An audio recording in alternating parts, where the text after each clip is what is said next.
Hi hello guys, ಇವತ್ತು ನಾನು super ಆದಂತಹ ಚವಳಿಕಾಯಿ ಪಲ್ಯವನ್ನು ಮಾಡಿ ತೋರಿಸ್ತೀನಿ. ಇದು ಸುಮಾರು ಅರ್ಧ kg ಅಷ್ಟಿದೆ. ಇದರ ಜೊತೆಗೆ 6 ಮೆಣಸಿಕಾಯಿನ ಹಾಕಿದ್ದೀನಿ, ಹಸಿಮೆಣಸಿಕಾಯಿನ. ಈಗ ಇದನ್ನು ಬೇಯಿಸಲಿಕ್ಕೆ ಇಡೋಣ. ಅರ್ಧ kg ಅಷ್ಟು ಚವಳಿಕಾಯಿಯನ್ನು 4 ಜನಕ್ಕಾಗೋಷ್ಟು ತೆಗೆದುಕೊಂಡಿದ್ದೀನಿ. ತೆಗೆದುಕೊಂಡು ಅದರಲ್ಲಿ ಹಸಿಮೆಣಸಿಕಾಯಿನ ಹಾಕಿ, ಉಪ್ಪೇನು ಹಾಕೋದು ಬೇಡ, ಉಪ್ಪು ಒಗ್ಗರಣೆಗೆ ಹಾಕೋಣಂತೆ. ಇದನ್ನು ಬೇಯಿಸಲಿಕ್ಕೆ ಇಡೋಣ. ಬೇಯಿಸಿದ ನಂತರ ಒಗ್ಗರಣೆಯನ್ನು ಕೊಡೋಣ.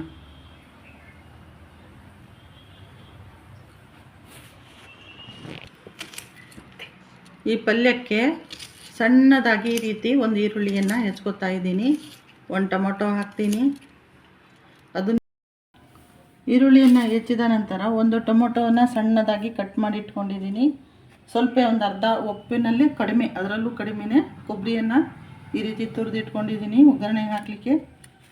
ಈಗ ಇವು 3 ರೆಡಿಯಾಗಿದೆ. ಈಗ ಚವಳಿಕಾಯಿ ಬೆಂದಿದೆ, ನೋಡೋಣ. ಈಗ ಚವಳಿಕಾಯಿ ಬೇಯಲಿಕ್ಕೆ ಬಂದಿದೆ. ಇದನ್ನು ಒಂದು ಪಾತ್ರೆ ಶಿಫ್ಟ್ ಮಾಡ್ಕೊಳ್ಳೋಣ.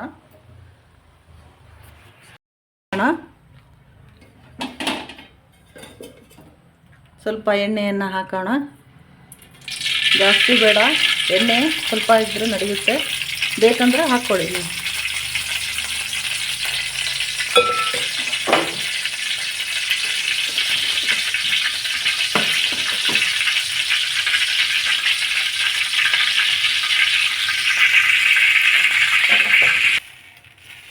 ಈಗ ಸಾಸಿವೆಯನ್ನು ಹಾಕ್ಕೊಳ್ಳೋಣ.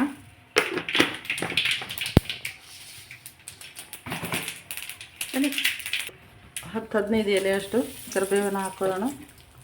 ಚಮಚದಿಂದ ತಿರುಕೊಳ್ಳೋಣ. ಈಗ ಈರುಳ್ಳಿನ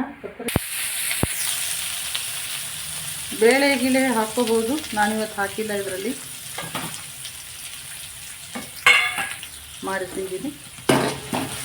ಬೇಳೆ ಹಾಕೋದ್ರಿಂದ ಸ್ವಲ್ಪ ಬಾಯಿಗೆ ಹಲ್ಲಿಗೆ ಕಚ್ಚ ಅನಿಸುತ್ತೆ, ಅದಕ್ಕೆ ಇವತ್ತು ನಾನು ಬೇಳೆಯನ್ನು ಸ್ಕಿಪ್ ಮಾಡಿದ್ದೀನಿ.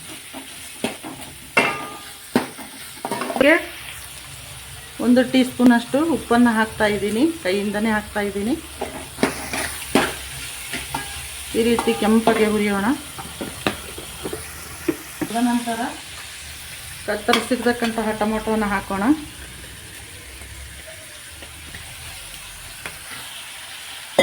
ಈಗ ಟೊಮೊಟೊ ಈರುಳ್ಳಿ ಹಾಕಿ ಕೈ ಹಾಕೋಣ.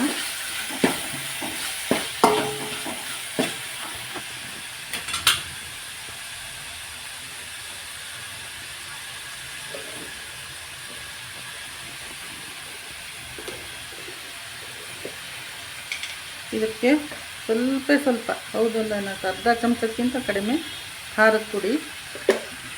ಹಸಿಮೆಣಸಿಕಾಯಿ ಆಲ್ರೆಡಿ ಅದರಲ್ಲಿದೆ, ಬೆಂದಿದೆ. ಅದರಿಂದ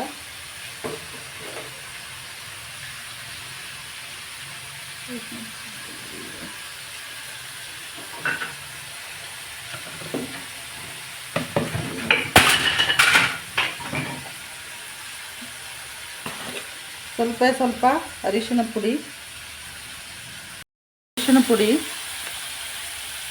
ಸ್ವಲ್ಪ. ಇದು ಗ್ಯಾಸ್ ಸ್ಟವ್ನ ಸ್ಲಿಮ್ಮಲ್ಲಿ ಇಟ್ಕೊಂಡಿದ್ದೀನಿ. ಅರ್ಧ ಚಮಚಕ್ಕಿಂತ ಕಡಿಮೆ ಖಾರದ ಪುಡಿ ಹಾಕಿದ್ದೀನಿ, ಯಾಕೆಂದರೆ ಅದರಲ್ಲಿ ಆಗಲೇ ಹಸಿಮೆಣಸಿಕಾಯನ್ನು ಆ್ಯಡ್ ಮಾಡಿದ್ದೀನಿ. ಆದ್ದರಿಂದ ಅರ್ಧ ಚಮಚದಕ್ಕಿಂತ ಕಡಿಮೆ ಖಾರದ ಪುಡಿಯನ್ನು ಹಾಕ್ತೀನಿ.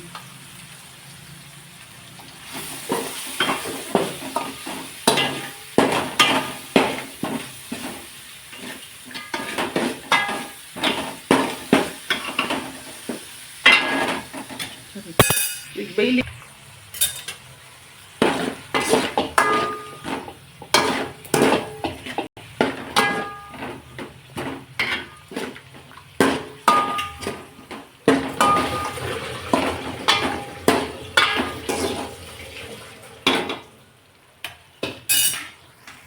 ಮತ್ತು ಮೆಣಸಿಕಾಯನ್ನು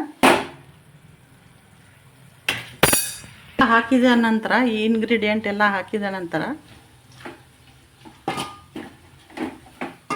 ಸ್ವಲ್ಪ ಸಾಂಬಾರು ಪುಡಿಯನ್ನು ಹಾಕೊಳ್ಳೋಣ. ಆ ಪುಡಿ, ಧನಿಯಾ ಪುಡಿ, ಕಡಲೆಕಾಳು, ಬೇಳೆ, ಎಲ್ಲ ಥರದ ಬೇಳೆಯನ್ನು ಹಾಕಿಬಿಟ್ಟು, ಅರಿಶಿನ ಪುಡಿ, ಜೀರಿಗೆ ಎಲ್ಲ ಹಾಕಿಬಿಟ್ಟು ಮಾಡ್ತೀವಲ್ಲ, ಆ ಪುಡಿ ಇದು. ಅಂಗಡಿದು, ಹೋಟೆಲ್ದಲ್ಲ, ಇದು ಮನೆಯಲ್ಲೇ ತಯಾರಿಸಿರುವಂಥದ್ದು. ಅದನ್ನು ಸ್ವಲ್ಪ ಚಿಮಿಕ್ಸೋಣ.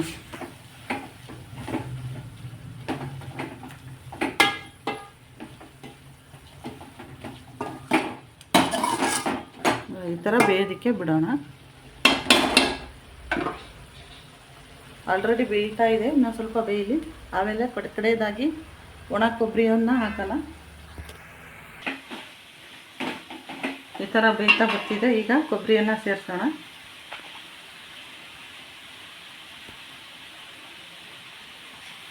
ನಾನು ಸ್ವಲ್ಪ ಕೊಬ್ಬರಿನ ತೊಗೊಂಡಿದ್ದೀನಿ, ನೀವು ಬೇಕಾದರೆ ಜಾಸ್ತಿ ಹಾಕ್ಕೊಳ್ಳಿ.